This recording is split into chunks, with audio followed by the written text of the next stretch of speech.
How do you serve the Lord? From the instructions of the Lord to Christians, how we serve the Lord is to serve ourselves. That's all. How you serve the Lord is not to pray. The Lord never said, if you pray, you are serving me. Are we together? The Lord never said, if you fast, you are my disciple. The Lord said, if you what? Love one another, then shall all men know that what? That you are my disciple. So the major example he left for us was he loved us and he served us. He said, the same way I've exemplified by washing your feet, even though I am your Lord, I can still come and wash your feet. He said, do the same to yourselves. If you cannot serve your brethren, whether it's an usher or a GO, guess what? You don't know God. And now you may deceive people who are fanatics, but people like us, with your suit and your jeep, we know that this one is a fraud walking. It's a fraud. It's a fraud walking. You can prophesy with eagle's eyes. It's a fraud walking there. It's a false disciple. Because the true disciples of the Lord, he will serve his brethren. Your house is the house of the brethren. Your car is what? The car of the brethren. So you've heard they tell you that the way to serve the Lord is to fast and pray and come to church early. They tell you the way to serve the Lord is to serve yourselves. If you serve yourselves, you are who? Serving what? The Lord. Let me prove it again so that you will know. When the righteous looked at him and said, when did we see you that we did all this thing? What did he say? Say, I was hungry and you what? No, what did he say? He said, as much as you've done. He told them, I was hungry and you fed me. I was in prison, you visited me. I was naked and you clothed. They said, when did we see you that we've never. He said, as much as you did to one of the least among you, you've done it for me. So don't love them that bless you. Love them among you that cannot bless you.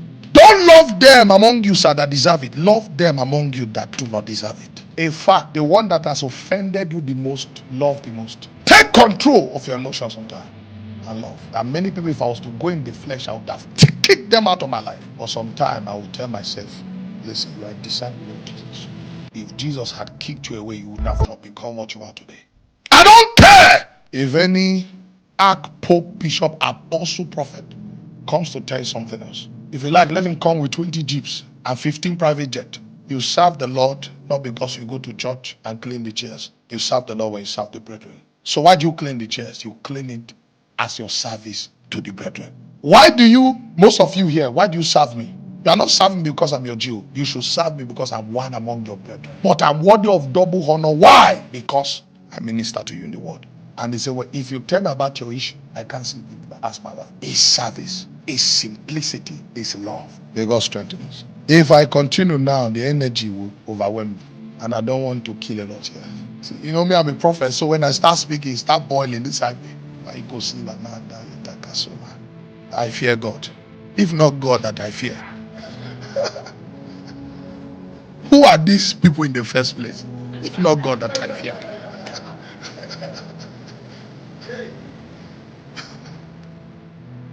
There's someone now offended. Why are they joking?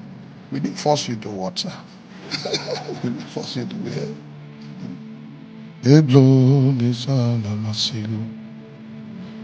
So let's commit ourselves into the service of the Lord so that we can awaken quickly. So that we can awaken. Committed to the service of the Lord. Hello beloved, you're welcome back to our channel. I brought you an interesting video from Apostle Joel, and I believe you heard what the man of God has to say concerning Christians and their service to God. See, this message, I came across it and I decided to bring it your way because as Christians, these are messages we need to be hearing. This is undiluted truth. I don't know how it sits with you, but these are undiluted truths. Because there are a lot of pastors these days, priests, bishops, general overseers, that they don't even take their time to preach such messages again. Everybody is just out there to do their thing. Everybody is there to do what will benefit them at the end of the day. They don't really see what Christianity it's all about. And there's something he says that I just want to, that is a take for me. He says that your service to God is how you treat your dear brothers and sisters in Christ. And I feel like a lot of us Christians fail. And a lot of us feel like by praying, by fasting, by going to church, by making ourselves available in church, that is the only way we serve God in truth. But it's not. See, I've already had this mindset that it's not by going to church. Oh.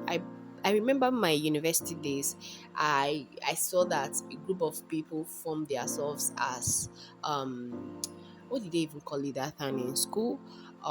They pray like it's easy youth life camp and all that. They go to places to pray and all that. And me, I'm one person that honestly I don't really partake in all those things, and I don't want to go.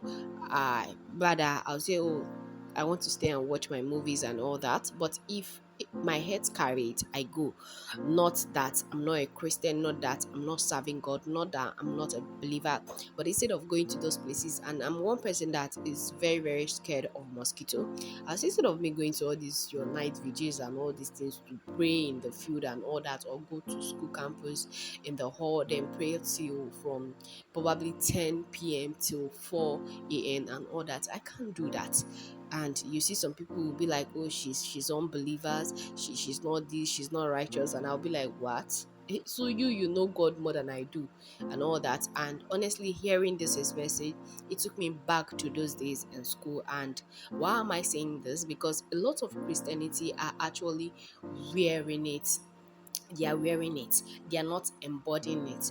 They are just wearing their Christianity. They are doing it just for camouflage. They are doing it for people to see and say that they are born again. You see somebody that prays a lot. I'm not saying that those that pray or those that go to church, those that do the work of God diligently in church for people to see, they are not born again. They are actually born again. But there's something he's saying. I'll get back to that shortly. But there's this story that I just want to tell you, my experience and all that. And you see, then they will be the one to like make people feel.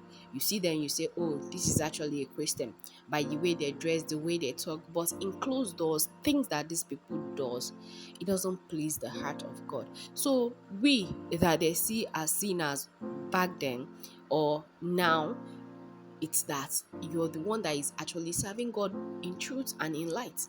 Because serving God is not all about you like doing giddy, giddy, giddy, giddy, all this and that in church. It's the way you treat one another. It's the way you treat people around you. You see, some people are so born again that they don't want to associate with others. But I don't think that was what Christ did.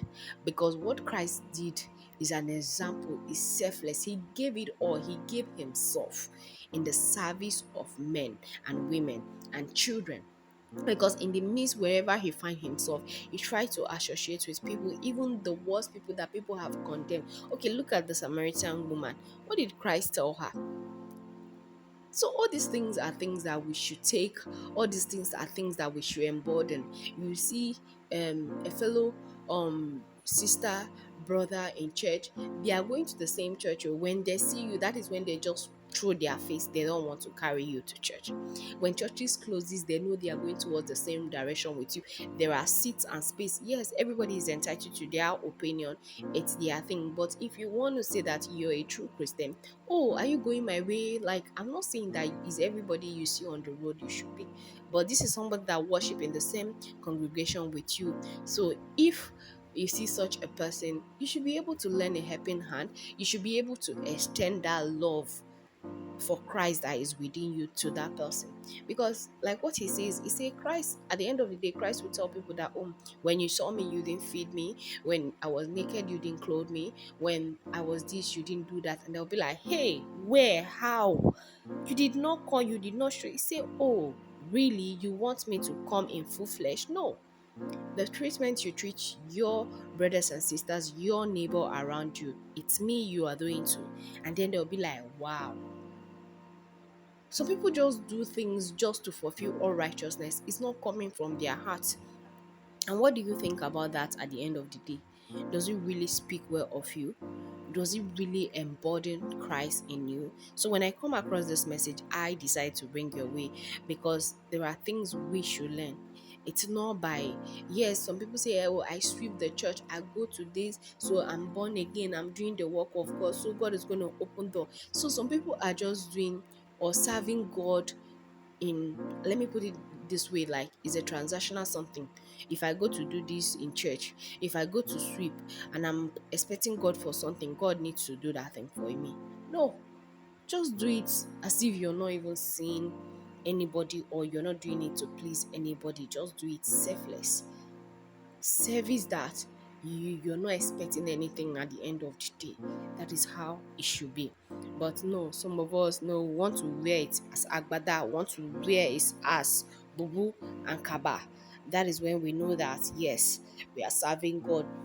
Our ojugugorogo is reaching the ceiling of the church. The church ushers and warders are telling us, oh, please bring your head down so that the fan will not snatch it from your head. That is when we know that we are actually serving God. But Christianity should not be that way. It should be filled of love towards our neighbors and our dear brothers and sisters in Christ, even others that decide to condemn us Christians.